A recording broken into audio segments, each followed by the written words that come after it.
বদরের যুদ্ধের পরাজয় থেকে প্রতিশোধ নেওয়ার উদ্দেশ্যেই মূলত উহুদের যুদ্ধ সংঘটিত হয়। কেননা বদরের যুদ্ধে মক্কার কোরাইশদের সবচেয়ে বড় সর্দার আবু জাহালের মৃত্যু হয় বদরের যুদ্ধে। সেটার প্রতিশোধ নেওয়ার জন্য তার স্থলাভিষিক্ত দায়িত্বশীল আবু সুফিয়ান, যিনি তখনও ইসলাম গ্রহণ করেননি, তারাই মূলত এই প্রতিশোধ স্পৃহায় মদিনায় আক্রমণ করে। তো আল্লাহ সুবহানাহু ওয়া তাআলা এই যুদ্ধের ঘটনার বিভিন্ন প্রেক্ষাপটকে সামনে রেখে পবিত্র কোরআনে বিভিন্ন আয়াত অবতীর্ণ করেছেন। মহান আল্লাহ বলেন, ওয়াইজ গাদাউতা মিন আহলিকা, যখন আপনি আপনার বাড়ি থেকে বের হয়ে গেছিলেন, তুবাউউল মুমিনিনা মাকাঈদা লিল কিতাল, এবং মুমিনদের যুদ্ধের জায়গা সাজিয়ে দিচ্ছিলেন।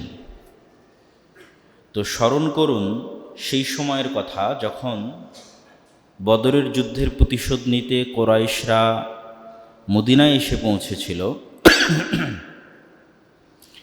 এবং মদিনার সাহাবীদের সাথে আপনি পরামর্শ করছিলেন যে আমরা এই যুদ্ধ কিভাবে মোকাবেলা করব। তখন একদল সাহাবী পরামর্শ দিচ্ছিল যে আমরা মদিনার মধ্যেই অবস্থান করব। তারা যখন মদিনায় প্রবেশ করবে তখন মদিনার অলিতে গলিতে, বাড়ির ছাদে, ঘরের ভিতর থেকে আমরা চোরাগোপ্তা হামলার মাধ্যমে তাদেরকে পরাজিত করব।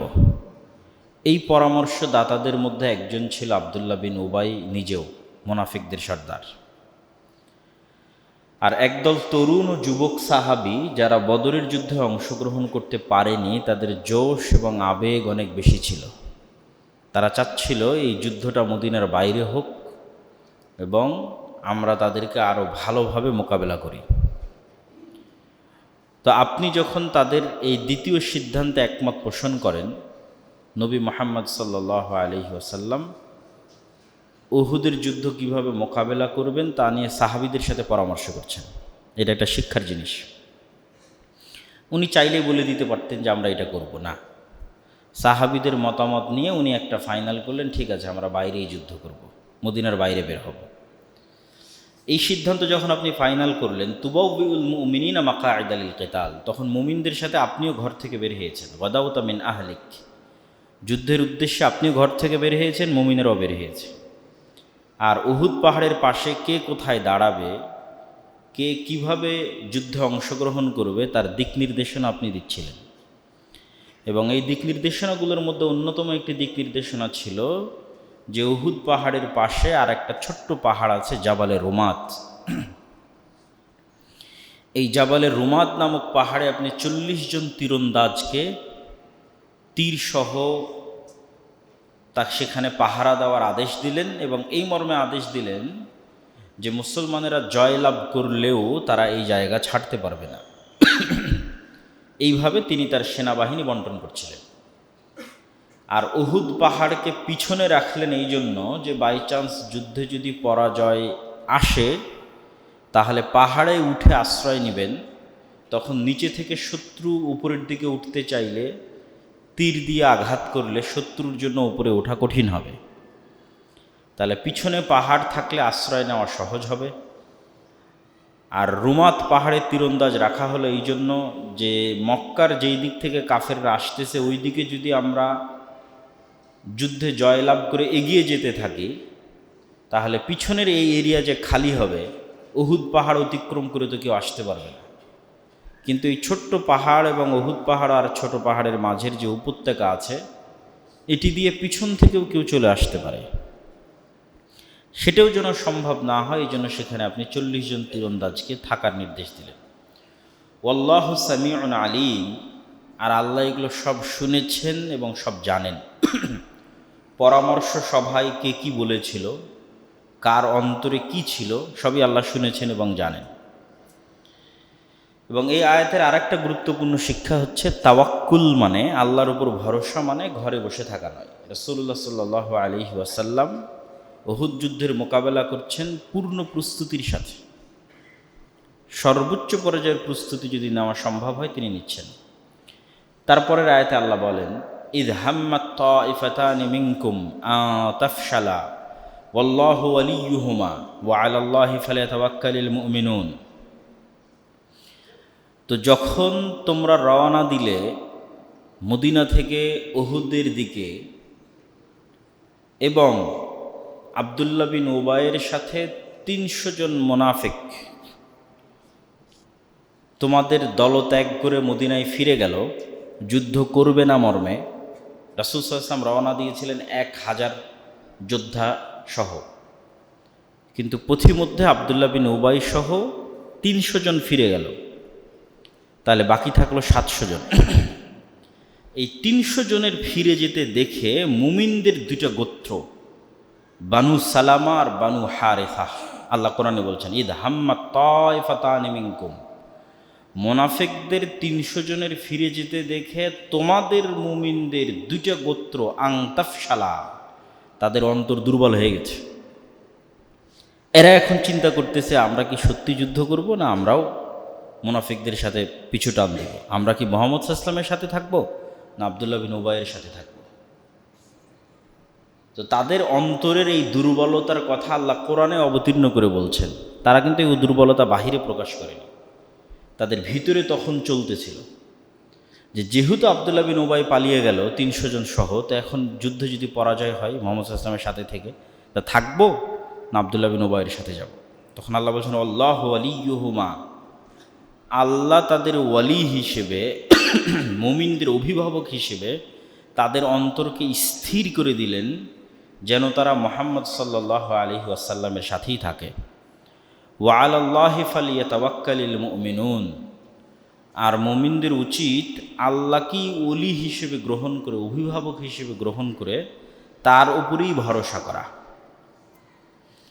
হঠাৎ যে কোনো উদ্ভূত পরিস্থিতিতে পরিবেশ চেঞ্জ হয়ে গেলে তাৎক্ষণিক ভীত সন্ত্রস্ত এবং হতাশাগ্রস্ত না হয়ে আল্লাহ সুবহানাহু ওয়া তাআলাকে ওলি এবং অভিভাবক হিসেবে মেনে নিয়ে তার উপরেই ভরসা করা উচিত। আর তোমরা আজকে উহুদের যুদ্ধে মুনাফিকদের ৩০০ জনের পলায়নের দৃশ্য দেখে এবং তোমাদের অন্তরে যে দুর্বলতা কাজ করছে এটা দেখে আল্লাহ তোমাদেরকে জানিয়ে দিচ্ছেন ওয়ালাকাদ নাসারাকুমুল্লাহু বিবাদরিন, তোমরা এর চেয়ে বদরে আরও দুর্বল ছিলে। ওয়ালাকাদ নাসারাকুমুল্লাহু বিবাদরিন, আজ থেকে ১ বছর পূর্বে বদরের যুদ্ধের সময় তোমরা এখন যা আছো তার চেয়ে বেশি দুর্বল ছিলে, আর আল্লাহ তোমাদেরকে বদরে বিজয় দিয়েছে। ওয়া আনতুম আযিল্লাহ, যখন তোমরা আজকের উহুদের দিনের চেয়ে দুর্বল বেশি ছিলে তখন আল্লাহ তোমাদের বিজয় দিয়েছে। ফাত্তাকুল্লাহ, অতএব তোমরা আল্লাহকে ভয় করো। লাআল্লাকুম তাশকুরুন, যেন তোমরা শুকরিয়া আদায় করতে পারো যে একটা যুদ্ধে বিজয় হয়েছে। তো মাত্রাতিরিক্ত আত্মবিশ্বাস এবং আত্ম অহংকার মানুষের পদস্খলনের কারণ হয়ে দাঁড়ায়। যখন মানুষ মনে করে আমি তো জিতবই, তখন মাত্রাতিরিক্ত আত্মবিশ্বাস এবং আত্ম অহংকার পদস্খলনের কারণ হয়ে দাঁড়ায়। এই জন্য আল্লাহ বলছে ফাত্তাকুল্লাহ, আল্লাহকে ভয় করো। লাআল্লাকুম তাশকুরুন, শুকরিয়া আদায়ের রাস্তাই হচ্ছে আল্লাহর আদেশ এবং নিষেধ সম্পর্কে সতর্ক থাকা। বাহ্যিক উপকরণ দিয়ে তোমাদের বিজয় হয়নি, বাহ্যিক উপকরণ দিয়ে তোমাদের বিজয় হবে না। আল্লাহর আনুগত্যে যদি অটল থাকতে পারো শুকরিয়া আদায়ের মাধ্যমে বিজয় হবে। তারপরে আল্লাহ আরও বলছেন ইজ তাকুলু লিল মুমিনিনা আলাই ইয়াকফিয়াকুম আইয়ুমিদ্দাকুম রাব্বুকুম বিসালাসাতি আলাফিম মিনাল মালাইকাতি মুনজালিন। হে নবী, আপনি যখন মুমিনদের বলছিলেন এরকম ভয়াবহ সময়ে, কিছু মুফাসসিরিনে কেরাম লিখেছেন উহুদের ঘটনাবলী বর্ণনার মধ্যে এই আয়াত দুটো মূলত বদরের যুদ্ধের আয়াত, আর কেউ বলেছেন যে না উহুদের যুদ্ধেরই আয়াত। তা আল্লাহর নবী কি বলছিল মুমিনদের যখন তারা ভীত সন্ত্রস্ত এবং হতাশ ছিল? তখন তিনি বলছিলেন আলাই ইয়াকফিয়াকুম আইয়ুমিদ্দাকুম রাব্বুকুম বিসালাসাতি আলাফিম মিনাল মালাইকা, হে মুমিনরা, তোমাদের জন্য কি যথেষ্ট নয় যে আল্লাহ আকাশ থেকে ৩,০০০ ফেরেশতা তোমাদের পক্ষে অবতীর্ণ করবে? কি ৩,০০০ ফেরেশতা? ওই ৩,০০০ ফেরেশতার বর্ণনা আল্লাহ পরের আয়াতে দিচ্ছে। বালা ইন তাসবিরু ওয়া তাত্তাকু ওয়া ইয়াতুকুম মিন ফাওরিহিম হাদা ইউমদিদকুম রাব্বুকুম বিখামসাতি আলাফিম মিনাল মালাইকাতি মুসাওবিমিন। যদি তোমরা দুইটা শর্ত পূরণ করতে পারো, আল্লাহ বলছেন যদি তোমরা দুইটা শর্ত পূরণ করতে পারো আর মক্কার মুশরিক কোরাইশদের পক্ষে আরও যদি কোনো বাহিনী এসে যুক্ত হয়, ইনস্ট্যান্ট, হোক বদরের যুদ্ধের ঘটনা অথবা হোক উহুদের যুদ্ধের ঘটনা, আল্লাহ বলতেছেন যদি তোমরা দুইটা শর্ত পূরণ করতে পারো এবং ইনস্ট্যান্ট মক্কার কোরাইশদের সাহায্যে নতুন কোনো বাহিনী এসে যুক্ত হয়, আর যদি তোমরা দুইটা শর্ত পূরণ করতে পারো, তাহলে আমি আল্লাহ 3000 নয়, বিখামসাতে আলাফে মিনাল মালাইকা 5000 যুদ্ধাস্ত্রে সুসজ্জিত ফেরেশতা তোমাদের পক্ষে অবতীর্ণ করব। মুসাউবিমিন মানে হচ্ছে প্রশিক্ষিত এবং যুদ্ধাস্ত্রে সুসজ্জিত, যারা যুদ্ধের প্রস্তুতি নিয়ে অবতীর্ণ হবে এবং যুদ্ধের প্রশিক্ষণ প্রাপ্ত মুসাউবিমিন। শর্ত দুটো কি? ইং তাসবিরু ওয়া তাত্তাকু, যদি তোমরা সবরের গুণ অর্জন করতে পারো, ওয়া তাত্তাকু এবং তাকওয়ার গুণ অর্জন করতে পারো। আজকের জুমার পরে যদি আপনার কখনো সূরা আলে ইমরান পড়ার সুযোগ হয় বুঝে, তাহলে দেখবেন এই দুটো শর্তের কথা উহুদের যুদ্ধের প্রেক্ষাপটে আল্লাহ 5 থেকে 6 বার ব্যবহার করেছে। যে 121 নম্বর আয়াত থেকে আমি পড়া শুরু করেছি তার পূর্বের আয়াত 120, ওখানেও বলেছে যে তাসবিরু ওয়া তাত্তাকু, এবং যদি সামনে পৌঁছতে পারি 179 পর্যন্ত তো আরও কয়েকবার আসবে জুমার সময়ের মধ্যে যদি পৌঁছতে পারি। আর না পৌঁছতে পারলে আপনারা পড়ে নেবেন কি তাসবিরু ওয়া তাত্তাকু, দুটো শর্ত পূরণ করার কথা আল্লাহ বলছেন, সবর, তাকওয়া। এবং এই দুটো জিনিস যে কোনো বিজয়ের জন্য, নেতা হওয়ার জন্য, দায়িত্ব গ্রহণের জন্য, উম্মতের পুনরুত্থানের জন্য এই দুটো গুণের বিকল্প নাই। সবর কি? সবর মানে বিপদে পড়ে ধৈর্য ধারণ, শুধু বিপদে পড়ে ধৈর্য ধারণ এটা সবর নয়। বিপদে পড়ে ধৈর্য ধারণ সবরের একটা অংশ, কিন্তু সবরের মূল অর্থ হচ্ছে কোনো কিছুর উপর নিজেকে ধরে রাখতে পারা। যেমন একটা মুরগিকে যদি আপনি আমাদের গ্রামের ভাষায় বলে টোপা, টোপা দিয়ে যদি ঘিরে রাখেন, তাহলে এটা হলো আরবিতে ওই মুরগিকে আপনি সবর, আটকে রেখেছেন, সবর করে রেখেছেন, আটকে রেখেছেন। তো দুটো জিনিসের উপর আটকে থাকা, এক, চিন্তা করছেন যে প্রতিদিন সকালে উঠে কোরআন পড়বেন, এক আয়াত হলো, আব্দুর রাজ্জাক বিন ইউসুফ বলেছে সূরা ইখলাস হলো, তো কতদিন নিজেকে এই সিদ্ধান্তের উপর ধরে রাখতে পারছেন? এই সবর। 5 ওয়াক্ত সালাত আদায় করব অথবা জামাতে আদায় করব, কতদিন এই সিদ্ধান্তের উপর, এই আমলের উপর আপনি নিজেকে ধরে রাখতে পারছেন? যে এই সিদ্ধান্তের উপর মানে সৎ আমলের উপর ধারাবাহিকভাবে অটল থাকার ক্ষেত্রে ধৈর্য ধারণ করতে পারবে, সে সবরের গুণ অর্জন করেছে। শুধু বিপদে পড়ে ধৈর্য ধারণ সবর নয়, একটা ভালো আমল করব, নিয়াত করলাম আর নিজেকে ওটার উপর ধারাবাহিকভাবে ধরে রাখলাম, অল্প হলো। 2 নম্বর সবর কি? চিন্তা করলাম যে আজ থেকে আর কোনো গান শুনবো না, কোনো অশ্লীল দৃশ্য দেখব না, গীবত করব না, মিথ্যা কথা বলবো না, বিড়ি সিগারেট খাবো না। কতদিন আমার এই শপথের উপর আমি নিজেকে ধরে রাখতে পারতেছি? তাহলে 2 নম্বর হলো গুনাহ থেকে বিরত থাকার ক্ষেত্রে সবর। আর 3 নম্বর হচ্ছে বিপদে আপদে পড়ে ধৈর্য ধারণ, সবর। এই হলো সবরের গুণ। এবং সূরা আলে ইমরানও আল্লাহ সুবহানাহু ওয়া তাআলা শেষ করেছেন এই আদেশ দিয়ে যে ইয়া আইয়ুহাল্লাযীনা আমানুসবিরু ওয়া সাবিরু, শুধু ধৈর্য ধারণ করিও না, তোমার বিপরীতে যে, যেমন গ্রামগঞ্জে যখন খেলা ছিল কিতকিত খেলা, তো কে কতক্ষণ নিঃশ্বাস ধরে রাখতে পারে, অথবা পানিতে কে কতক্ষণ নিঃশ্বাস ধরে রেখে ডুবে থাকতে পারে। তো আল্লাহ বলছে আল্লাযীনা আমানুসবিরু, তোমাদের শুধু ধৈর্য ধারণ করলে হবে না, সাবিরু, তোমার বিপরীতে যে কাজ করতেছে তোমার শত্রু হিসেবে, আল্লাহর দ্বীনের শত্রু হিসেবে, আল্লাহর শত্রু হিসেবে, ওর মোকাবেলায় তুমি কতক্ষণ দম ধরে রাখতে পারতেছো। ও অন্যায়ের উপর দম ধরে আছে, তুমি ন্যায়ের উপর কতক্ষণ ধরে রাখতে পারছো। ও গুনাহের উপর ধরে আছে, তুমি সৎ আমলের উপর কতক্ষণ ধরে রাখতে পারছো। ও দিনকে পরাজিত করার জন্য ধরে আছে, তুমি দিনকে বিজয়ী করার জন্য কতক্ষণ ধরে রাখতে পারতেছো। প্রতিযোগিতায়, সবরের প্রতিযোগিতায় দিনের শত্রুর উপর তোমাকে বিজয়ী হতে হবে। নিঃশ্বাস ধরে রাখতে, দম ধরে রাখতে, কাজের গতি ধরে রাখতে। তাহলে বালা ইং তাসবিরু, যদি তোমরা ধৈর্য ধারণ করতে পারো, তাহলে ধৈর্য ধারণ মানে এই 3 অ্যাঙ্গেলে। ওয়াতাত্তাকু, তাকওয়া মানে কি? তাকওয়া শব্দের অর্থ আমরা সকলেই করি যে আল্লাহ ভীতি। আল্লাহ ভীতি কথা ঠিক আছে, কিন্তু যতক্ষণ এর মূল অর্থে প্রবেশ না করতে পারবেন ততক্ষণ তাকওয়া বুঝতে পারবেন না। তাকওয়ার মূল অর্থটা হচ্ছে সদা সর্বদা সতর্ক পদক্ষেপ। আপনি যেমন একটা অন্ধকার রাতে যদি সাপ, বিচ্ছু ইত্যাদির ভয় থাকে, চোর ডাকাতের ভয় থাকে, তো আপনি খুবই সজাগ এবং সতর্ক হয়ে পথ চলবেন। তাহলে এই যে আপনি সতর্ক এবং সজাগ হয়ে পথ চলতেছেন, এটার নাম তাকওয়া। তো মানুষ যখন 24 ঘন্টা আল্লাহর কোনো আদেশ লঙ্ঘন করলো কিনা, আল্লাহর কোনো নিষেধ লঙ্ঘন করলো কিনা, আল্লাহর কোনো আদেশ অমান্য করলো কিনা, এই মর্মে 24 ঘন্টায় সতর্ক এবং সজাগ থাকবে, তখনও তাকওয়া অর্জন করলো।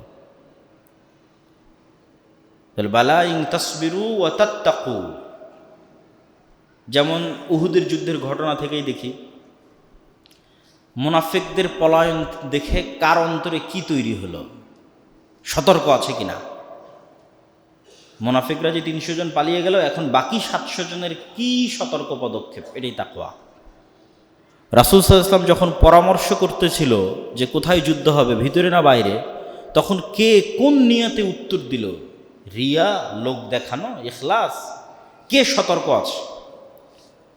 যখন যুদ্ধের প্রথম পর্যায়ে মুশরিকরা পলাতক, তখন কার কার অন্তরে গনিমতের মালের প্রতি লোভ তৈরি হলো এবং গনিমতের মাল নিতে গেল? যার অন্তরে গনিমতের মালের লোভ তৈরি হয়েছে এবং নিতে গেছে, ও তাকওয়া থেকে ছুটে গেছে, মানে সতর্ক পদক্ষেপ হয়নি। 24 ঘন্টা সজাগ এবং সতর্ক, যে কোনটাতে আল্লাহ সন্তুষ্ট, কোনটাতে আল্লাহ অসন্তুষ্ট, এর নাম হচ্ছে তাকওয়া। তো এই দুটো শর্ত যদি তোমরা পূরণ করতে পারো, তাহলে বদরের যুদ্ধে তো আমি ফেরেশতা অবতীর্ণ করেছি, আজকে উহুদের যুদ্ধেও ফেরেশতা অবতীর্ণ করব। ওয়ামা জাআলাহুল্লাহু ইল্লা বুশরা লাকুম ওয়া লিতাতমাইন্না কুলুবুকুম বিহি।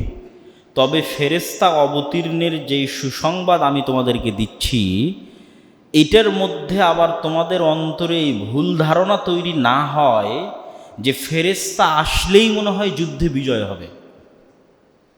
তোমরা ফেরেশতা নির্ভর না হয়ে যাও।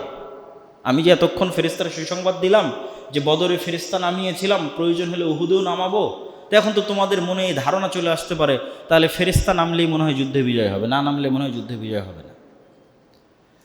তো এই ভুল ধারণা ভেঙে দেওয়ার জন্য আমি তোমাদের বলতেছি, ওমা জাআলাহুল্লাহু ইল্লা বুশরা লাকুম। আসলে ফেরেশতার সুসংবাদটা তোমাদের অন্তরকে প্রশান্ত করার জন্য। বাস্তব কথা হচ্ছে, ওয়ামান নাসরু ইল্লা মিন ইনদিল্লাহিল আজিজিল হাকিম। জয় পরাজয়ের মানদণ্ড ফেরেশতা আসা না আসার উপরে নয়। আল্লাহ ফেরেশতা ছাড়াও তোমাদের বিজয় দিতে পারেন। প্রকৃত সাহায্য এবং বিজয়ের মালিক হচ্ছে আল্লাহ নিজে। আল আজিজ আল হাকিম, মহাপরাক্রমশালী এবং প্রজ্ঞাময়। তো মহাপরাক্রমশালী মানে তিনি ফেরেশতা ছাড়াও বিজয় দিতে পারেন, আর হাকিম মানে মানুষের মন মতো সাহায্য চাইল আর পেয়ে গেল না। ওনার প্রজ্ঞা অনুযায়ী উনি যেভাবে যে সাহায্য করা প্রয়োজন মনে করবে, তখন সেভাবে সেই সাহায্য করবে। সেটা সবসময় ফেরেশতার সুরতেই হবে না, অন্য আরোভাবে হতে পারে, সেটার উদাহরণও আসবে যে আল্লাহ আরও ভিন্নভাবেও সাহায্য করেন, সেটার কথাও তিনি কোরআনে বলবেন। লিয়াকতা তারাফাম মিনাল্লাযীনা কাফারু আও ইয়াকবিতাহুম ফায়ানকালিবু খাইবিন। তবে বদরের যুদ্ধে তোমাদেরকে যে ভূমিধস বিজয়, এত দুর্বল হওয়ার পরেও এটা দেওয়ার পিছনে আল্লাহর হিকমা আছে। আল্লাহ যে হাকিম, বদরে তোমাকে বিজয় দিল, উহুদে দিচ্ছে না, এই হিকমতের কারণটা কি? তো বদরে তোমাকে বিজয় দেওয়ার কারণ হচ্ছে আল্লাহ চেয়েছেন যে কাফেরদের যেগুলো বড় বড় মাথা, মুশরিকদের, আবু জাহালের মতো, উতবা সাহেবার মতো, যেগুলো বড় বড় মাথা, তাদেরকে বদরের দিনে ধ্বংস করে দিতে, যেন মক্কার কাফের মুশরিকদের যে আত্ম অহংকার এবং দম্ভ আছে এটাকে চূর্ণ করে দিতে, তাদের মনোবল যেন ভেঙে যায়। দ্বিতীয়ত, বদরের যুদ্ধে যদি আল্লাহ সুবহানাহু ওয়া তাআলা ইসলামকে বিজয় না করতেন, তাহলে মুসলমানদের যে অল্প সংখ্যক মুসলমান ছিল, তারা প্রথম যুদ্ধেই পরাজিত হয়ে দ্বীনের প্রতি হতাশ হয়ে যেত। ফলত বদরের যুদ্ধে বিজয় দেওয়া আল্লাহর হিকমার সাথে, আল্লাহর হাকিম হওয়ার সাথে এটা যায়, এবং এই জন্য তিনি তোমাদের বদরে বিজয় দিয়েছেন, কাফেরদের মনোবল ভেঙে দিয়েছেন, তোমাদের মনোবল মজবুত করেছেন যে দুর্বল হওয়ার পরও তোমরা জিততে পারো, দুর্বল হওয়ার পরও আল্লাহ ফেরেশতা পাঠাতে পারে। তার মানে এই নয় যে আজ উহুদের যুদ্ধেও তোমরা বিজয় অর্জন করবে। লাইসা লাকা মিনাল আমরি শাইউন আও ইয়াতুবা আলাইহিম আও ইউআযযিবাহুম ফাইন্নাহুম যালিমুন। এখানে মুসলমানদের যে অভ্যন্তরীণ চিন্তা সেটা আল্লাহ সংশোধন করতেছে, যে বদরের যুদ্ধে তোমাদের বিজয় দেখে তোমরা মনে করেছো যে আল্লাহ মনে হয় সব কাফেরকে ধ্বংস করে দেবে, একটা চিন্তা। আর একটা চিন্তা কি, উহুদের যুদ্ধে সাময়িক পরাজয় দেখে তোমরা হয়তো হতাশাগ্রস্ত হয়ে গেছো, যেখানে নবী নিজে আহত, নবী নিজে রক্তাক্ত, এমনকি মুহাম্মদ সাল্লাল্লাহু আলাইহি ওয়াসাল্লাম কিছু মুশরিকের উপর বদদোয়াও করছিলেন। তখন এবার আল্লাহ স্পষ্ট করে দিচ্ছেন, হে নবী, কোন মানুষ কাফের অবস্থায় ধ্বংস হবে আর আল্লাহ কাকে তওবা করে ফিরে আসার সুযোগ দিবে, এগুলোর চূড়ান্ত সিদ্ধান্ত নেওয়ার ইখতিয়ার আপনার নাই। মানে আমি মনে চাইলাম আজ বদরের যুদ্ধে সব কাফের মরে যাক, আর মরে গেল, আর উহুদের যুদ্ধে আমরা পরাজিত, এই জন্য হতাশ হয়ে গেলাম না, বা এই জন্য অভিশাপ দিলাম, আল্লাহ বলছে না।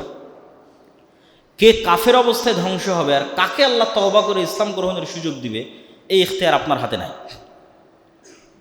আল্লাহ চাইলে কাফের মুশরিকদের কাউকে ইসলামে ফিরে আসার তৌফিক দিতে পারেন এবং তাদের তওবা আল্লাহ কবুল করতে পারেন। যেমন এই উহুদ যুদ্ধের মধ্যে যারা ছিল, আবু সুফিয়ান, খালিদ বিন ওয়ালিদ, এরা পরে মুসলমান হয়ে গেছে, আল্লাহ তাদের তওবা কবুল করেছেন। আবার চাইলে কাউকে তিনি অন্যায়ের কারণে ইনস্ট্যান্ট শাস্তি দিতে পারেন। আর যখন তিনি কাউকে শাস্তি দিতে চান, ফাইন্নাহুম যালিমুন, তখন আল্লাহ জালেম নয়, যাকে শাস্তি দিচ্ছে সে শাস্তিযোগ্য অপরাধ করেছে, সে জালেম। এখানে আল্লাহর একটা মূলনীতি তিনি স্পষ্ট করে দিচ্ছেন, যে আল্লাহ যখন শাস্তি দেন তখন তিনি শাস্তি দানকারী নন, তখন তিনি ন্যায় প্রতিষ্ঠাকারী, ন্যায় প্রতিষ্ঠা করার জন্য শাস্তি দিচ্ছেন।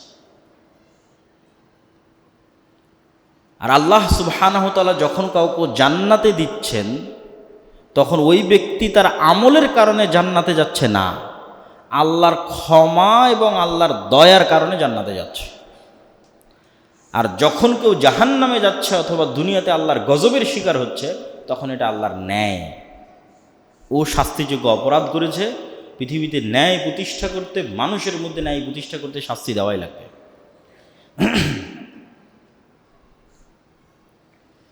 ওয়ালিল্লাহি মা ফিস সামাওয়াতি ওয়া মা ফিল আরজ ইয়াগফিরু লিমান ইয়াশা ওয়া ইউআযযিবু মান ইয়াশা ওয়াল্লাহু গফুরুর রহিম। তা আগের আয়াতে যে আল্লাহ মুহাম্মদ সাল্লাল্লাহু আলাইহি ওয়াসাল্লামকে একটু ধমক দিলেন, তো এই ধমক, নবীকে ধমক দেওয়া মানে উলিয়া উলিয়ার কী অবস্থা হবে, পীর মাশায়েখের কী অবস্থা হবে, আমাদের মতো হুজুর আলেম ওলামাদের কী অবস্থা হবে, যেখানে আল্লাহ নবীকেই ধমক দিয়েছে। তার মানে কারো হাতে ইখতিয়ার নাই। যদি নবীর হাতে না থাকে তাহলে পীর মাশায়েখ উলিয়া উলিয়া কারো হাতে নেই। এবার আল্লাহ বলছে, ওয়ালিল্লাহি মা ফিস সামাওয়াতি ওয়া মা ফিল আরজ ইয়াগফিরু লিমান ইয়াশা ওয়া ইউআযযিবু মান ইয়াশা। এই যুদ্ধে জয় পরাজয় তো বহুদূরের কথা, এটা তো একটা সামান্য জিনিস। আসমান এবং জমিন এবং তার মধ্যে যা কিছু আছে, সকল জীব জন্তু, জড়বস্তু, জড় পদার্থ, এমনকি ধূলিকণা, বালিকণা, অণু, পরমাণু পর্যন্ত সবই আল্লাহর একচ্ছত্র মালিকানাধীন। এতক্ষণ তোমাদের আমি যুদ্ধে জয় পরাজয়ের আলোচনা করলাম, যে আমি জয়ের মালিক, আমি বিজয় দিতে পারি, ফেরেশতারা নয়, এখানে নবীর সিদ্ধান্তের কোনো ইখতিয়ার নাই, এগুলো তো বহু পরে। আসমান জমিন এবং তার মধ্যে থাকা প্রত্যেক অণু পরমাণুর উপর আমার একচ্ছত্র মালিকানা, আমি এগুলোর সৃষ্টিকর্তা, আমি এগুলোর নিয়ন্ত্রণকারী। ইয়াগফিরু লিমান ইয়াশা ওয়া ইউআযযিবু মান ইয়াশা, যাকে ইচ্ছা তাকে ক্ষমা করে দেব, যাকে ইচ্ছা তাকে শাস্তি দেব। ইয়াগফিরু লিমান ইয়াশা, যাকে চাইবো তাকে ক্ষমা করে দেবো, ওয়া ইউআযযিবু মান ইয়াশা, যাকে চাইবো তাকে শাস্তি দেব। আল্লাহু গফুরুর রহিম। তবে হ্যাঁ, আল্লাহ শাস্তি দিলেও তার দয়া তার রাগের উপর বিজয়ী হয়ে গেছে। গফুরুর রহিম, তিনি ক্ষমাশীল এবং দয়ালু। আল্লাহ সুবহানাহু ওয়া তাআলার দয়া এবং ক্ষমা তার ক্রোধের উপর বিজয়ী। এই জন্য শাস্তি দেওয়ার কথা বলে আল্লাহ বলছেন আল্লাহু গফুরুর রহিম, আর আল্লাহ ক্ষমাশীল এবং দয়ালু। ইয়া আইয়ুহাল্লাযীনা আমানু লা তা'কুলুর রিবা আদআফাম মুদাআফা ওয়াত্তাকুল্লাহা লাআল্লাকুম তুফলিহুন। যুদ্ধের বর্ণনাই চলতেছে এবং এক দুই আয়াত পর আবারও যুদ্ধের বর্ণনার মধ্যে আল্লাহ ঢুকবেন, কিন্তু হঠাৎ করে মধ্যেখানে যুদ্ধের সাথেই সংশ্লিষ্ট। অনেকে মনে করতে পারে যে হয়তো যুদ্ধের সাথে সংশ্লিষ্ট নয়, তা নয়। যুদ্ধের সাথে সংশ্লিষ্ট কিছু বিষয় আল্লাহ সুবহানাহু ওয়া তাআলা তুলে ধরেছেন, কিন্তু বাহ্যিক দৃষ্টিতে যুদ্ধের সাথে কানেক্টেড নয়। আল্লাহ হঠাৎ করে বলছেন এই আয়াতে, হে ইমানদারগণ, তোমরা সুদের সাথে সম্পৃক্ত হয়েও না, চক্রবৃদ্ধি হারে সুদ ভক্ষণ করিও না, ওয়াত্তাকুল্লাহ, আল্লাহকে ভয় করো, লাআল্লাকুম তুফলিহুন, তাহলে তোমরা সফল কাম হবে। তা হঠাৎ করে সুদ কি? যুদ্ধের সাথে অর্থনীতির কানেকশন সবচেয়ে বেশি, আর কোনো কিছুর সাথে অর্থনীতির এতটা সম্পর্ক নাই যুদ্ধের সাথে যতটা সম্পর্ক আছে। আজকের বিশ্ব, বাংলাদেশ একটা F-16 বলেন অথবা আরও উঁচু লেভেলের যে বিমান আছে কিনতে পারে না কেন? টাকার অভাবে। একটা বোমা তৈরি করতে পারে না, ট্যাঙ্ক তৈরি করতে পারে না, এন্টি মিসাইল সিস্টেম নেই কেন? টাকার অভাবে। যারা আছে তার টাকার কারণে আছে। তো অন্যতম একটা বড় ফ্যাক্টর যুদ্ধে হচ্ছে টাকা, অর্থ। তো অর্থ যদি স্বাধীন না থাকে, অর্থ যদি কুক্ষিগত হয়ে যায়, তাহলে যুদ্ধ করেও স্বাধীন হওয়া যাবে না, যুদ্ধ করেও গোলাম থাকতে হবে। কেন? অর্থ স্বাধীন হয়নি, টাকা স্বাধীন হয়। তাহলে টাকা কোথায় গোলাম? সমাজে যখন সুদ থাকবে, পৃথিবীতে যখন সুদ থাকবে, তখন টাকা গোলাম, অর্থনীতি গোলাম। তখন যুদ্ধে বিজয় অর্জন করলেও প্রকৃত স্বাধীনতা অর্জন সম্ভব নয়। এই জন্য প্রকৃত স্বাধীনতার জন্য অর্থনৈতিক স্বাধীনতা জরুরি, লাজেম, লাগবেই। অর্থনৈতিক স্বাধীনতা ছাড়া কখনোই শুধু যুদ্ধ দিয়ে কোনো স্বাধীনতা টেকসই হয় না। উইদ্দাত লিল কাফিরিন, আগুনকে ভয় করো যে আগুন কাফেরদের জন্য তৈরি করা হয়েছে। ওয়াতিউল্লাহ ওয়ার রাসূল লাআল্লাকুম তুরহামুন, আল্লাহর আনুগত্য করো, রাসূলের আনুগত্য করো, তাহলে দয়া প্রাপ্ত হবে। দয়া প্রাপ্ত হওয়ার শর্ত আল্লাহ এবং রাসূলের আনুগত্য। ওয়াসারিউ ইলা মাগফিরাতিম মির রাব্বিকুম ওয়া জান্নাতিন আরদুহাস সামাওয়াতু ওয়াল আরদ উইদ্দাত লিল মুত্তাকিন, আর তোমরা দৌড়াও, দৌড়ের প্রতিযোগিতা করো, ইলা মাগফিরাতিম মির রাব্বিকুম, রবের ক্ষমার দিকে, রবের ক্ষমার দিকে দৌড়ে যাও। ওয়া জান্নাতিন আরদুহাস সামাওয়াতু ওয়াল আরদ, আর এমন জান্নাতের দিকে দৌড়াতে থাকো যেই জান্নাতের প্রশস্ততা আসমান এবং জমিনের চেয়েও বড়, সেই জান্নাতের জন্য দৌড়াও। উইদ্দাত লিল মুত্তাকিন, আল্লাহ এই জান্নাত প্রস্তুত করেছেন মুত্তাকিদের জন্য। মুত্তাকি মানে আবার ওই আগের কথায় ফিরে যেতে হবে, যে সদা সর্বদা সতর্ক এবং সচেতন পদক্ষেপ নিচ্ছে। এটা ছাড়া আপনি জান্নাতে যেতে পারবেন না। একটা আলো, ওই যে এখানে ঝাড়বাতি আছে, রাতে যদি জ্বলে তাহলে সব পোকা এখানে আসবে। একমাত্র মুত্তাকি পোকা, যদি কোনো মুত্তাকি পোকা থেকে থাকে যে সদা সর্বদা সচেতন এবং সতর্ক পদক্ষেপ নেয়, ও সব পোকার চাইতে বিপরীতে ছুটবে। না, এই আলোতে যাওয়া যাবে না, গেলে পুড়ে যাব, বিপরীতে ছুটবে। কেন? ও সতর্ক, সচেতন, ঠিক স্রোতের বিপরীতে চলার মতো। তাহলে মানুষের শাহওয়াত, মানুষকে টানতেছে, জাহান্নাম টানতেছে, মানুষের মনের ইচ্ছা। তাহলে ওই মনের ইচ্ছার বিপরীতে গিয়ে সদা সর্বদা সতর্ক পদক্ষেপ না নিলে আপনি তো জান্নাতের দিকে যেতে পারবেন না। তো জান্নাত প্রস্তুত আছে মুত্তাকিদের জন্য, যারা স্রোতের বিপরীতে, মনের বিপরীতে সদা সর্বদা সতর্ক এবং সচেতন পদক্ষেপ নেয়। আল্লাহ এবার মুত্তাকিদের কিছু বৈশিষ্ট্য বলছেন। আল্লাযীনা ইউনফিকুনা ফিস সাররাই ওয়াদ দাররা ওয়াল কাযিমিনাল গায়জ ওয়াল আফিনা আনিন নাস আল্লাহু ইউহিব্বুল মুহসিনিন। মুত্তাকি তারাই যারা সুখেও ব্যয় করে, দুঃখেও ব্যয় করে। যখন কোটি টাকার মালিক তখন খরচ করা সহজ, যখন আমি রিক্সা চালক 5 টাকাও নাই তখনও আল্লাহর রাস্তায় দান করব, এটা অনেক কঠিন। ওয়াল কাযিমিনাল গায়জ, যারা রাগকে পান করে যায়, তৃষ্ণার্ত ব্যক্তি যেভাবে পানি পান করে ফেলে আর এভাবে রাগকে পান করে নেয়। মানে কোনো মানুষের উপর রাগ তৈরি হলেও সেটার বহিঃপ্রকাশ ঘটায় না। সামর্থ্য এবং শক্তি আছে রাগের বহিঃপ্রকাশ ঘটানোর, তারপরও ঘটায় না। একটা তো সামর্থ্যই নাই, তার কথা বলা হচ্ছে না। অসহায় মানুষও রাগ করে কি করবে?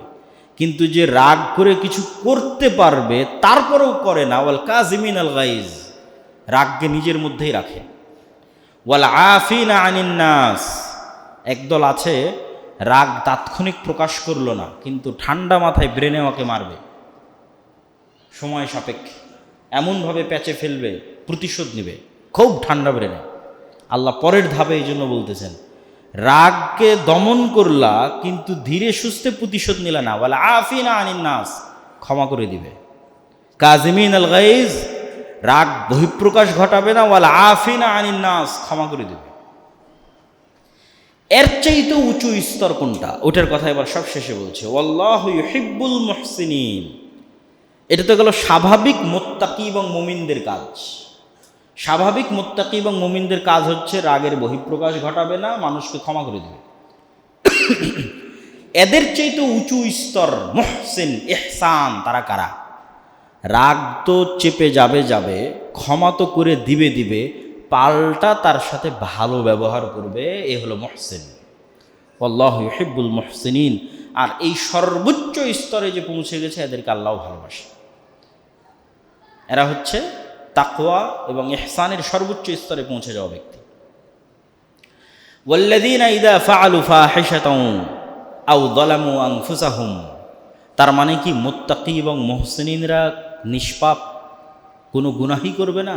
না, আল্লাহ বলছেন মুত্তাকি তারাই যাদের থেকে কোনো ভুল হয়ে গেলে, গুনাহ হয়ে গেলে, ফাহিশাতান, বড় গুনাহ হয়ে যেতে পারে, জিনা ব্যভিচার থেকে শুরু করে যে কোনো বড় গুনাহ হয়ে যেতে পারে, আও যালামু আনফুসাহুম, এবং ছোট গুনাহ হতে পারে। যদি হয়ে যায়, যাকারুল্লাহ, এরা সাথে সাথে আল্লাহকে স্মরণ করে, ফাস্তাগফারু লিযুনুবিহিম, এবং নিজের পাপের জন্য আল্লাহর কাছে ক্ষমা প্রার্থনা করে। ওয়া ইয়াগফিরুদ যুনুবা ইল্লাল্লাহ, আর তারা জানে যে পাপের ক্ষমা আল্লাহ ছাড়া কারো কাছে না, কোনো অলিয়া আউলিয়া পীর দরবেশ মাজার না, পাপের ক্ষমা আল্লাহর কাছে।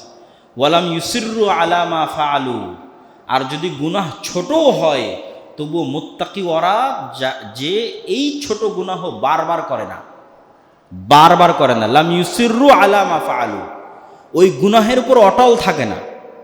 একটা ছোট গুনাহ যদি বারবার করা হয় সেটা কবিরা গুনাহে পরিণত হয়ে যায়, তাহলে ও মুত্তাকির কাতারে আর থাকলো না, মুহসিনের কাতারে আর থাকলো না। মুত্তাকি মুহসিনদের গুনাহ হতে পারে, কিন্তু তার গুনাবলী কি, সাথে সাথে সে আল্লাহকে স্মরণ করে ক্ষমা চেয়ে আর ওই গুনাহ দ্বিতীয়বার না করার সত্য সংকল্প করে। দ্বিতীয়বার হয়ে যেতে পারে, কিন্তু যখন সে তওবা করতেছে তখন তার অন্তরে শতভাগ সত্য সংকল্প আছে যে এই গুনাহ সে আর দ্বিতীয়বার করবে না। ওয়াহুম ইয়ালামুন, আর আল্লাহ সুবহানাহু ওয়া তাআলা যদি তারা এইভাবে আল্লাহর কাছে ক্ষমা চাইতে পারে, তা আল্লাহ বলছেন উলাইকা জাযাউহুম মাগফিরাতুম মির রাব্বিহিম, এদের এক নাম্বার প্রতিদান হচ্ছে আল্লাহর ক্ষমা। কেননা পরকালে কেউ নিজের আমলের জোরে জান্নাত দাবি করতে পারবে না। তাহলে জান্নাতে যেতে হলে ক্ষমা লাগবে, দয়া লাগবে, তো এদেরকে আল্লাহ ক্ষমা করে দেবে। ওয়া জান্নাতিন তাজরি মিন তাহতিহাল আনহার, এবং এমন জান্নাতে প্রবেশ করার সুযোগ দিবে যেই জান্নাত শব্দের শাব্দিক অর্থ হচ্ছে বাগান, এমন সুজলা সুফলা সুশোভিত সুন্দর বাগান যার নিচ দিয়ে ঝর্ণাধারা প্রবাহিত, যেটা মানুষের কল্পনা তো আসতে পারে না যে এটা কত সুন্দর হতে পারে। খালিদিনা ফিহা, তারা সেখানে চিরস্থায়ী থাকবে। ওয়া নি'মা আজরুল আমিলিন, আর সৎকর্মশীলদের আল্লাহ এভাবেই পুরস্কৃত করে থাকেন। কদ খালাত মিন ক্বাবলিকুম সুনানুন ফাসিরু ফিল আরজ, আবার আমরা যুদ্ধের ঘটনায় ফিরে আসতেছি। উহুদের যুদ্ধের সাময়িক পরাজয় দেখে তোমাদের মনে হতে পারে যে নবীও আঘাতপ্রাপ্ত, নবীও আহত, মুসলমানেরা পরাজিত, তাহলে কি সিস্টেম কি? আল্লাহ বলছেন কদ খালাত মিন ক্বাবলিকুম সুনানুন, তোমাদের পূর্বে এরকম হাজারো বছর চলে গেছে, লাখো বছর চলে গেছে। তোমরা পৃথিবী ঘুরে এবং ইতিহাস পড়ে ওই জিনিসগুলো দেখো, দেখলে তোমরা বুঝবে যে মুমিনদের পরাজয় সাময়িক, নবীদের পরাজয় সাময়িক, ইসলামের পরাজয় সাময়িক। আকিবাতুল মুকাজ্জিবিন, যারা মিথ্যুক কাফের মুশরিক, ফাইনালি সময় লাগতে পারে কিন্তু ফাইনাল পরাজয় ওদের।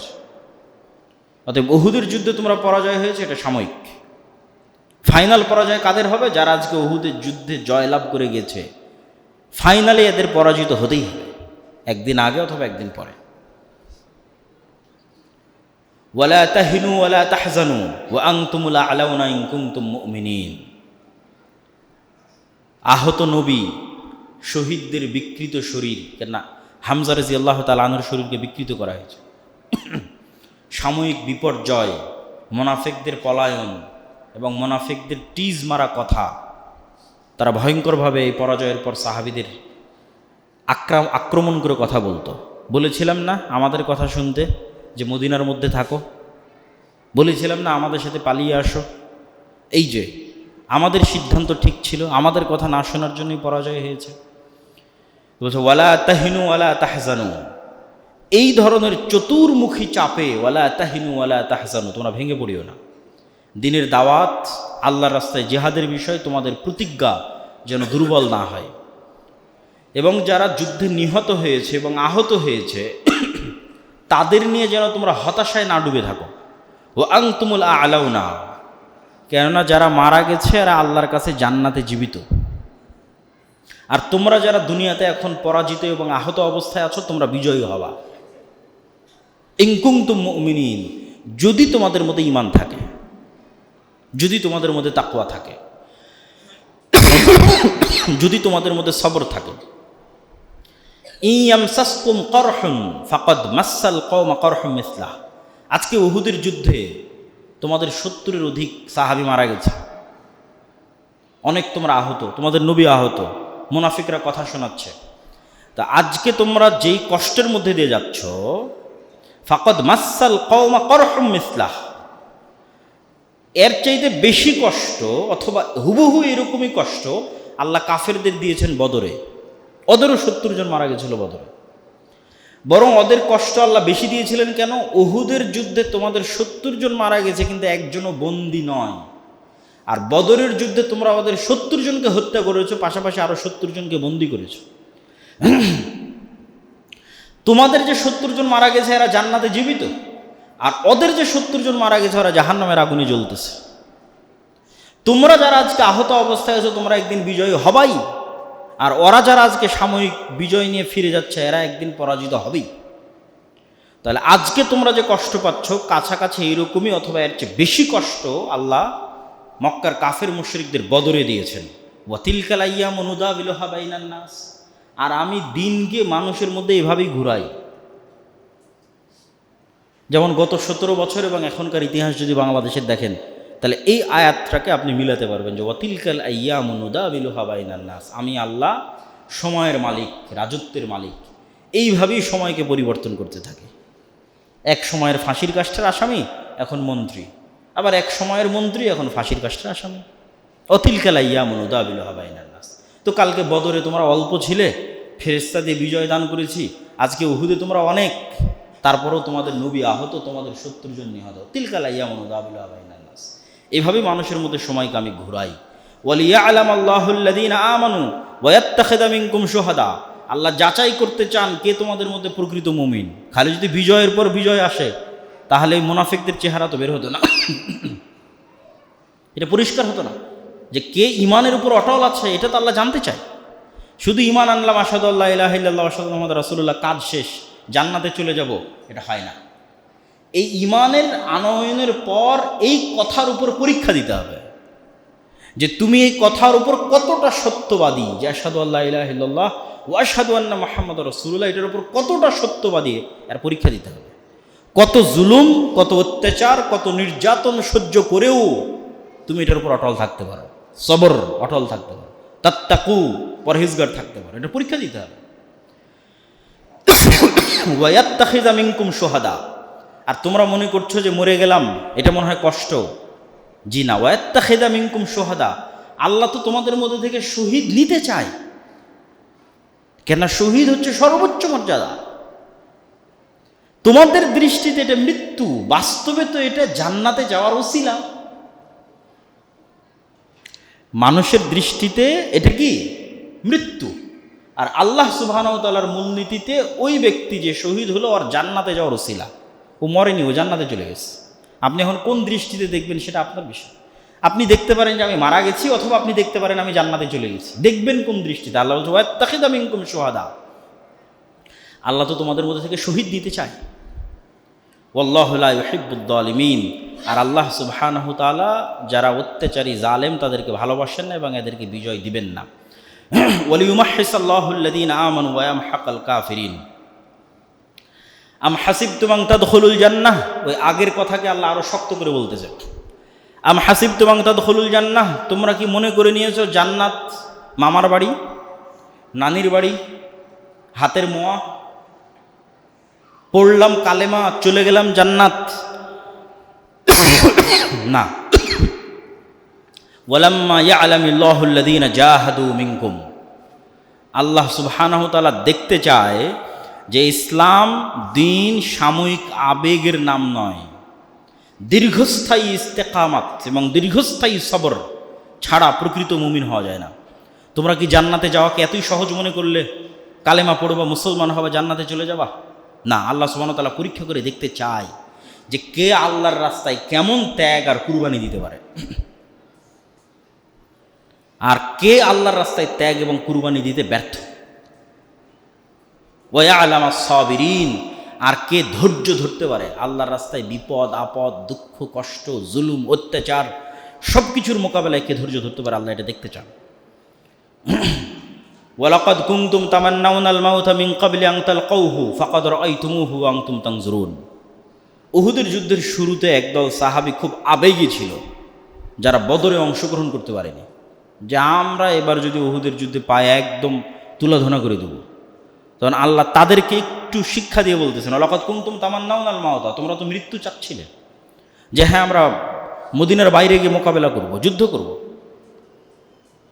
কিন্তু এখন ফাকাদ রাআইতুমুহু ওয়া আনতুম তানজুরুন, এখন মৃত্যু যুদ্ধ তোমাদের চোখের সামনে উপস্থিত। তো শুধু তাৎক্ষণিক মুখের কথা আর বাস্তবতা এক নয়, এটা আল্লাহ শিক্ষা দিচ্ছেন। যে মুখে বললাম যুদ্ধ করব, আর বাস্তবের যুদ্ধের মাঠে টিকে থাকা এক নয়। যখন বাস্তবে মুহাম্মদ সাল্লাল্লাহু আলাইহি ওয়াসাল্লামকে উহুদের মাঠে চারিদিক থেকে শত্রুরা ঘিরে ধরেছে, তখন মুহাম্মদ সাল্লাল্লাহু আলাইহি ওয়াসাল্লামের পাশে কয়জন ছিল? সর্বোচ্চ 7 থেকে 10 জন। আবু তালহা আল আনসারী, মুসআব, আবু দুজানা, উম্মে আম্মারা, অল্প কয়েকজন সাহাবী। যখন মুসআব বিন উমাইর যুদ্ধের মাঠে মারা গেল, যিনি রাসূল সাল্লাল্লাহু আলাইহি ওয়াসাল্লামের পতাকা বাহক ছিলেন, তার চেহারা কিছুটা আল্লাহর নবীর সাথে মিলত। তখন মুশরিকরা ছড়িয়ে দিল যে মুহাম্মদ সাল্লাল্লাহু আলাইহি ওয়াসাল্লাম মারা গেছে।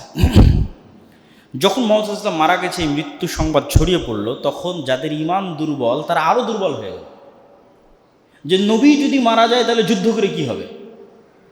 তার চেয়ে বরং আব্দুল্লাহ বিন উবাই অথবা আবু সুফিয়ান এদের সাথে সুলা এবং একটা সালিশ করে নিলেই ভালো, যেহেতু নবী মারা গেছে। তখন আল্লাহ কোরআন মাজিদে আয়াত অবতীর্ণ করে বলছেন, ওমা মুহাম্মাদুন ইল্লা রাসূলুন ক্বাদ খালাত মিন ক্বাবলিহির রাসূল। মুহাম্মদ কি তোমাদের আল্লাহ? মুহাম্মদ কি তোমাদের সৃষ্টিকর্তা? মুহাম্মদ একজন রাসূল মাত্র। ওমা মুহাম্মাদুন ইল্লা রাসূল, শুধু রাসূল, সাধারণ তোমাদের মানুষ, কিন্তু আমি তাকে রাসূল বানিয়েছি। ক্বাদ খালাত মিন ক্বাবলিহির রাসূল, আরে এর পূর্বে তো আরো হাজারো রাসূল গেছে, ওই হাজারো রাসূলের মধ্যে শত রাসূল আল্লাহর রাস্তায় মরে গেছে। বেশি দিন নয়, তোমরা এখন যে সময় অবস্থান করছো তার 400-500 বছর পর ইয়াহিয়া এবং জাকারিয়া আল্লাহর রাস্তায় নিহত হয়েছে। তাহলে মুহাম্মদ সাল্লাল্লাহু আলাইহি ওয়াসাল্লাম তোমাদের সৃষ্টিকর্তা নয় যে তোমরা তার ইবাদত করো। মুহাম্মদ সাল্লাল্লাহু আলাইহি ওয়াসাল্লাম আল্লাহর একজন রাসূল মাত্র, আর তার পূর্বে আরও শত রাসূল চলে গেছে, যেই শত রাসূলের মধ্যে এমনও রাসূল গেছে যারা আল্লাহর রাস্তায় মরে গেছে। আফাই মাতা আও কুতিলান কালাবতুম, তাহলে মুহাম্মদ যদি স্বাভাবিক মৃত্যুবরণ করে সাল্লাল্লাহু আলাইহি ওয়াসাল্লাম, আও কুতিলা অথবা মানুষ তাকে হত্যা করে, ইন কালাবতুম আলা আকাবিকুম, তোমরা দিন থেকে ফিরে যাবে? তাহলে তো তোমরা ঈমানই আনো না। কেন? মুহাম্মদ তো আল্লাহর, তোমরা তো ঈমান এনেছো আল্লাহর উপর, আল্লাহ তো মরেনি, তাহলে তো ঈমান বিশুদ্ধ হয়নি। আল্লাহ সুবহানাহু ওয়া তাআলা হচ্ছেন আল হাই আল কাইয়্যুম, উনি তো মারা যান নাই, তাহলে ঈমান কার উপর? ওয়া মান ইয়ানকালিব আলা আকিবাই ফালান ইয়াদুররাল্লাহ শাইআ, আর কেউ যদি ইমান থেকে মুখ ফিরিয়ে নেয় ও আল্লাহর কোনো ক্ষতি করতে পারবে না। আল্লাহ আর এক জাতিকে মুমিন বানাবে, তাদের দিয়ে তার দিন বিজয় করাবে। মানুষের ইবাদতে আল্লাহর কোনো উপকার হয় না, আর আল্লাহর অবাধ্যতায় আল্লাহর কোনো ক্ষতি হয় না। ওয়াসায়াজজিল্লাহু শাকিরিন, তবে হ্যাঁ, যারা শুকরিয়া আদায়কারী, আল্লাহ যে ইমানের নিয়ামত দিয়েছে এটারও শুকরিয়া আছে। তো এই শুকরিয়া আদায়কারীদের মধ্যে একজন সাহাবী হচ্ছেন, অনেক সাহাবী, তার মধ্যে একজনের কথা ইতিহাসে উল্লেখযোগ্য, আনাস ইবনে নাজর। উনি বললেন, তোমাদের নবী যদি মৃত্যুবরণ করে তো তোমাদের নবী যেই রাস্তায় গেছে তোমরা ওই রাস্তায় চলে মৃত্যুবরণ করো। এবং উনিও বীর বিক্রমে যুদ্ধের ময়দানের মধ্যে ঢুকে গেলেন মুশরিকদের মধ্যে, যে নবী যদি মারা যায় তাহলে নবী যে রাস্তায় মারা গেছে আমিও সেই রাস্তায় মারা যাব। তখনও কিন্তু স্পষ্ট হয়নি যে আল্লাহ নবী বেঁচে আছে না মারা গেছে। এবং আনাস বিন নাজর রাদিয়াল্লাহু তাআলা আনহু বীর বিক্রম যুদ্ধ করে তিনিও শহীদ হয়ে গেলেন। আর এই সেম আয়াত যখন মুহাম্মদ সাল্লাল্লাহু আলাইহি সাল্লাম সত্যিকারই মারা গেলেন, যখন তার মৃত্যু হলো, উহুদের যুদ্ধে না, একদম পরে, মক্কা বিজয়ের পরে, তখন তো ওমর রাদিয়াল্লাহু তাআলা আনহু মানতে চান না যে মুহাম্মদ সাল্লাল্লাহু আলাইহি সাল্লাম মারা গেছেন। তখন আবু বকর রাদিয়াল্লাহু তাআলা আনহু এই আয়াত পাঠ করে নিশ্চিত করলেন যে মুহাম্মদ সাল্লাল্লাহু আলাইহি সাল্লাম মারা যেতে পারে। ওয়ামা কানা লিনাফসিন আন তামুতা ইল্লা বিইজনিল্লাহ কিতাবাম মুআজ্জালা।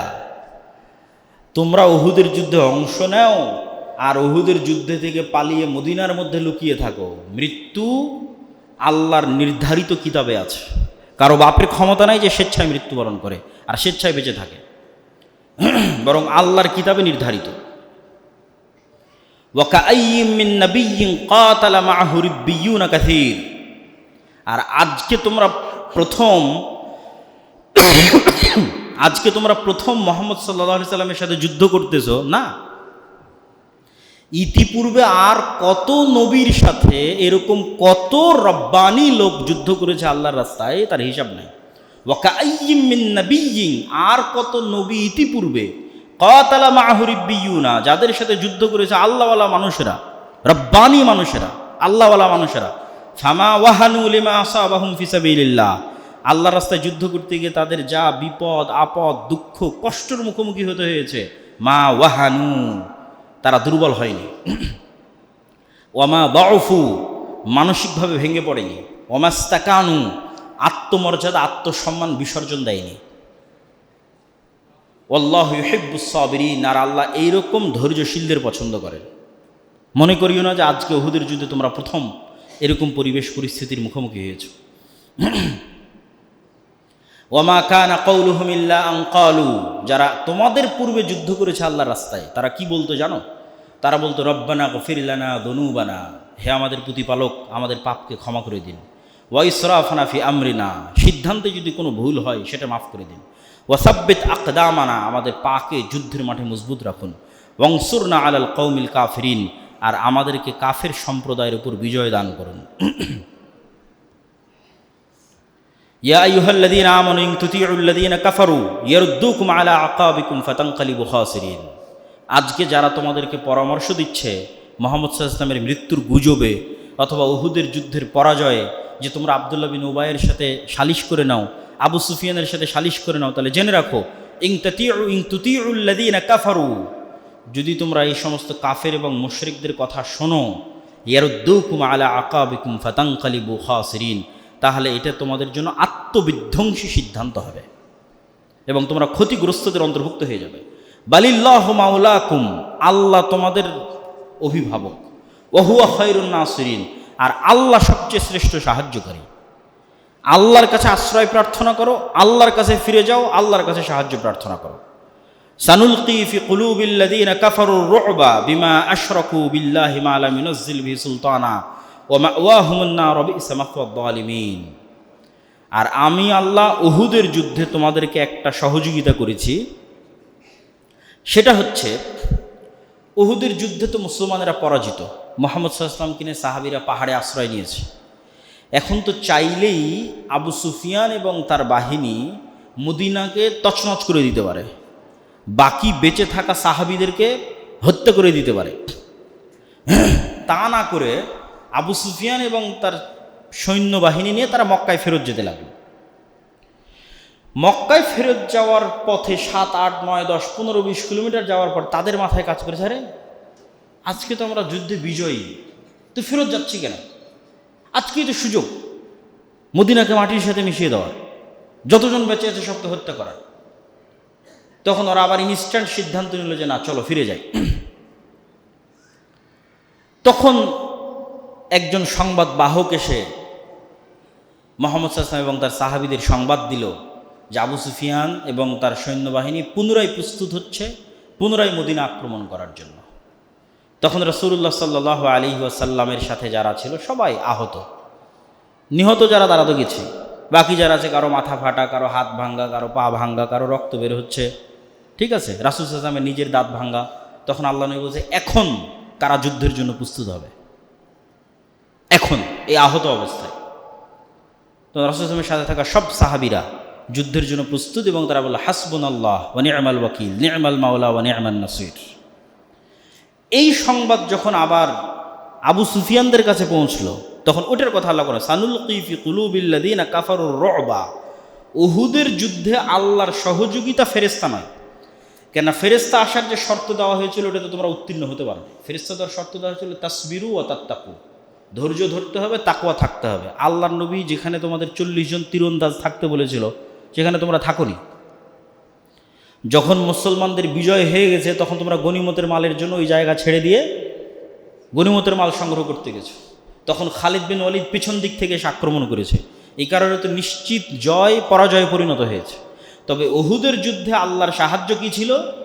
ওই কাফের মুশরিকদের অন্তরে আল্লাহ ভয় ঢুকিয়ে দিলেন, যারে যেই মুসলমানেরা আহত অবস্থাতেও যুদ্ধের জন্য এইভাবে প্রস্তুত হতে পারে, ওদের সাথে এখন মোকাবেলা করতে গিয়ে যদি হেরে যাই তাহলে যে জয়ের আনন্দটা ছিল ওটাও তো আর থাকলো না। এখন তো গিয়ে বলতে পারবো আরে জিতেছি, মানে এখন এই অবস্থায় মক্কায় ফিরে গেলে কি বলা যাবে?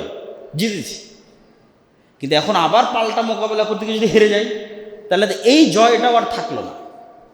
তো এই যে আল্লাহ ওদের অন্তরের মধ্যে ভয় ঢুকিয়ে দিলেন যে ওরা পাল্টা মদিনায় আক্রমণ করলো না, এটাও আল্লাহর একটা সাহায্য। কেন? অন্তরের মালিক তো আল্লাহ, অন্তরের মধ্যে ভয় ঢুকিয়ে দেওয়ার মালিক তো আল্লাহ সুবহানাহু ওয়া তাআলা। ওয়ালাকাদ সাদাকাকুমুল্লাহু ওয়া'দাহ, মহান আল্লাহ অবশ্যই তার সাহায্যের প্রতিশ্রুতি রক্ষা করেছিলেন।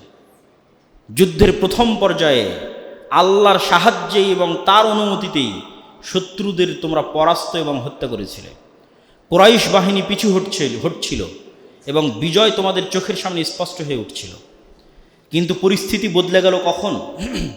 যখন জাবালের রুমাতে নিযুক্ত তোমাদের তীরন্দাজ বাহিনীর অন্তরে গনিমতের মালের প্রতি দুর্বলতা বা লোভ তৈরি হয়েছিল। এগুলো আল্লাহ কোরআনে এই আয়াতের মধ্যে বলছেন, আয়াতটা অনেক বড়, যাদেরকে রাসূল সাল্লাল্লাহু আলাইহি ওয়াসাল্লাম স্পষ্টভাবে বলেছিলেন জয় পরাজয় যেটাই হোক এই জায়গা তোমরা ছাড়বে না।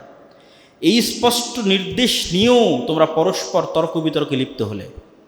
একদল বলল যুদ্ধ তো শেষ হয়ে গেছে, এখানে থেকে লাভ কি, তার যে গনিমতের মাল সংগ্রহ করি, এই বলে তারা গনিমতের মাল সংগ্রহ করতে চলে গেল।